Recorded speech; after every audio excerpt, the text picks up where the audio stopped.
us about orphanage tourism? Normally, when people think of orphanages, they think of an innocent place filled with people who genuinely need our help.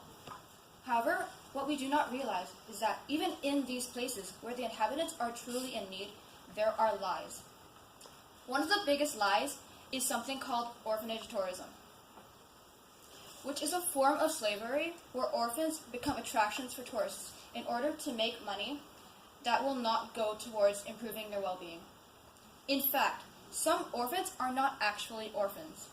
They were separated from their parents in order to work as a part of this manipulative scheme.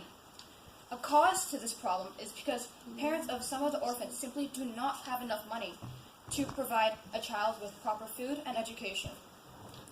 An example of this story comes from an orphanage in Kenya. This is a story of a young girl named Teresia Warirumu, who was forced to work at a Kenyan orphanage. One day, a man known to the village as a child finder arrived at her house and told her aunt this fib that he could provide free education, food, and shelter for her niece. The woman wanted Teresia to stay like a daughter. But for the welfare of her niece, she grudgingly sent her away. Through the vulnerability and desperation a guardian possesses that comes with providing the best for their child, orphanage tourism exists. The children that are part of this corrupt business could earn thousands of dollars by entertaining tourists. But the money that was so generously donated does not go towards bettering the lives of these orphans. It's not a charity anymore. It's deceit. Somehow our world has managed to convert the purity of impoverished and needy children into a business.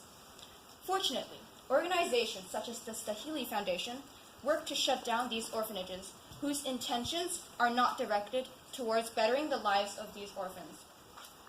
By applying pressure on orphanages, the owners eventually give up and close down their facilities, allowing children to reunite with their families. Now, let's bring up Teresia again. Teresia is one of the children who was returned back to her families, and she currently works with the Stahili Foundation to stop orphanages from recruiting any more children while studying to be a human rights lawyer. Once shamed and silenced, Teresia has now found her voice that has allowed her to speak out and change the world. Thank you.